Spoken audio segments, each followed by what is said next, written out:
My name is Philippe. I'm Selin. And I'm Alden. And today we're going to be talking about White Claw and the new emerging hard seltzer market. So let's start off a little bit with the background.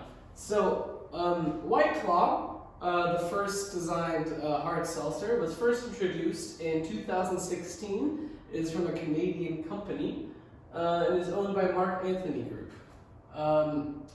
What is a White Claw? What is a hard seltzer water? It's basically if you take seltzer water, bubbly water, fizzy water, however you want to call it, add some sort of cheap distilled liquor to it, and add some sort of flavoring. And that's how you get yourself a hard seltzer. They're also lower in alcohol content, the portability and its gluten-free flavors profiles appeal to a new generation of health-focused drinkers. Discover a new wave of refreshment, crafted using our unique Blue Pure process. White Claw Hard Seltzer. Nothing tastes quite like it. So now we're going to talk about the rise in the popularity of the White Claw. So why did it become popular in the first place? Well, they really like to think it's their 360 approach, which was their approach to doing advertisements over social media and digital marketing, as opposed to traditional advertisement approaches on paper or through flyers or newspapers.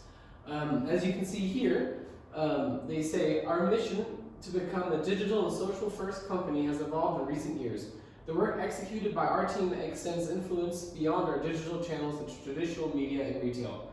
As a result of our 360 approach, we've created award-winning and record-breaking work with our creative content recognized by the Association of National Advertisers and Adweek, as you can see. Furthermore, dwelling further into this social media concept, what really started to make it popular were like sites like Old Row and other sort of college sites. And there was a depiction which I think really initiated the start in popularity, where a fraternity member was dressed up in a holiday sweater, drinking a White Claw, and said, "Ain't no laws when you're drinking claws." This meme spread out so far into it went so viral to the point where actually a police statement had to be actually made saying that we have been made aware of the popular saying, "Ain't no laws when you're drinking claws." To clear the air, here in Portland, laws still apply even when you're drinking claws or drinking anything else. And as I said, police claims such legal fees passed do not exist. Another further reason that it gained in popularity, besides the huge virality that it gained from it, was its appeal to both genders. Nowadays, a man can drink a White Claw, and it's something that's also fruitier, that females would enjoy more, but a male can drink it and not be considered weird or anything. So it has an appeal to all genders. It's a low-calorie beer, if you might will, with flavoring. And their main target segment, hence, was the 21 to 35-year-olds target segment, which is the new millennial segment, maybe a little bit older, who are a little bit more health conscientious. Yeah. Next slide. So there has been a survey done for White Claw purchases. This graph is basically about people who were either absolutely certain, very likely, or 50-50 to purchase, which basically turns the possibility into a probability. Looking at this graph, we can see that it's key to approach 21 to 29 and 30 to 44-year-olds, because after 50, people are less likely to switch from what they're used to, or less likely to try new flavors or categories of alcoholic beverages. Therefore, it's really important to attract to these age groups. So the current market analysis, in 2015, Spike Seltzer was only at a 3 million business, and currently it's at 550 million, well, in 2018. The popular ready-to-drinks have lured people from other categories, such as wine drinkers, also have created a new category, which was just new drinkers, basically. Sales of seltzer beverages grew 164% in the last 4 weeks. And this is a graph that shows specifically White Claw sales and how much it's grown in the last 52 weeks. So the future market, it's expected to be $2.5 billion by 2021. Boston Beer Company is expected to increase its earnings price share by 5.9% in the next 3 years, while Henry's Hard Sparkling Water is expected to grow 0.9% over the next 3 years. So the market share, White Claw owns 55% of the share, while Truly owns 30% of the share, and we can see the distribution among the years. White Claw has improved, while Truly slightly decreased from April 2018 to the end of 2018, and the other brands slightly decreased as well. Specifically Bon V. Yeah, Bon Mid, yeah. When looking at the competitors' target segments, one of the largest competitors to White Claw is Truly, which in fact actually was around at the same time White Claw first came out. They target 23 to 39-year-old males and females who are looking for something that is better for me in life, meaning just a general, more healthy lifestyle in general. Whereas Smirnoff Spiked Seltzer targets millennials, also existing consumers of White Claw and Truly, as they're trying to use their already existing brand recognition with Smirnoff and to tap into the Spiked Seltzer market. Whereas Bon and Viv is doing a similar thing with Anheuser-Busch, whereas they're targeting men and women in their 30s, which is actually an older target segment than the previous two competitors, as well as White Claw.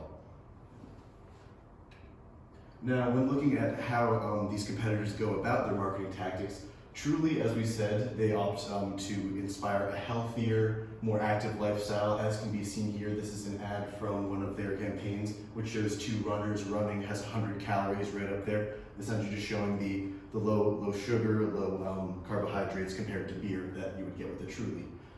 As compared to beer, they are a lighter, less bloated drink option. Essentially, carbohydrates are one of the biggest fears associated with drinking a large amount of beer nowadays, so Truly provides you a nice alternative to that. And as I said, they're associated with fitness, so it tries to create a nice brand image to go along with the Truly name of health, activity, and in general, just better than beer. And some of these partnerships that Truly has come up with, they work with Fitbit, Lululemon, and Smartwater to help improve that brand recognition. And when looking at Smirnoff, they also market themselves as an alternative to beer. They are healthy and malt-based when compared to the other ones, meaning they have 0 sugar in them and are in fact not made with cane sugar, but instead malt. And they actually have a higher variety of flavor than many of the other options, consisting of pina colada, berry lemonade, cranberry lime, and watermelon, as well as a whole variety of wine-flavored options.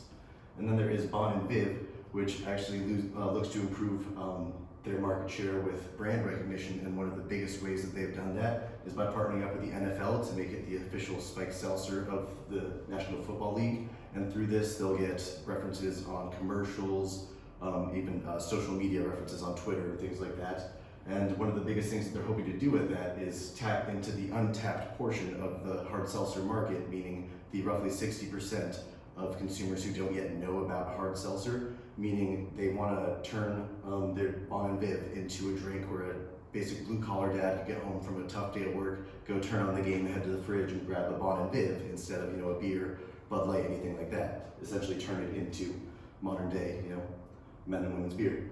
And then they do this with social media. As I mentioned, the NFL will be giving them constant mentions on Twitter, and they also have a higher variety than things like Truly and White Claw. And furthermore, on this topic, as you can see, they only have 90 calories per can, whereas White Claw has 100 calories per can, so that probably does come into play. A calorie race, basically how low can you get your beer for and still have something tasty. Just thought I'd introduce that too. So when looking at some of the problems that competitors face in the hard seltzer business, one of the biggest ones is that White Claw currently dominates the market, holding a whopping 53% share. And this creates a problem because all the consumers already have brand loyalty with White Claw, so any emerging competitors would have to deal with that, as they then have to compete with White Claw directly. And one of the things we talk about is how some of the emerging brands have all these new flavors, but this could create a problem, as unknown desire for these new flavors of hard seltzer is unknown. Basically, how are they all going to test out? When looking at White Claw, they have roughly 4 flavors, and they know how they all do. They know they all sell, so when compared to how we talked in class about Juul, increasing the amount of flavors isn't exactly a good thing. And the word seltzer, always, yes. The word seltzer is not used in other countries, creating a very plain problem right there. So if you were to take it into other countries, you'd have to then come up with a new word that translates to seltzer, which could then not be similarly as appealing.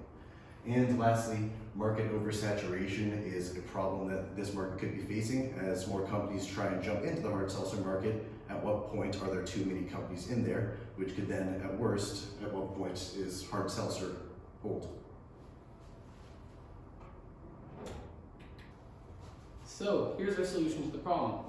According to goodbeerhunting.com, the ready-to-drink alcoholic beverage category achieved $472 million in total sales in 2018 and has hit £308 million pounds in off-trade sales over the last year alone.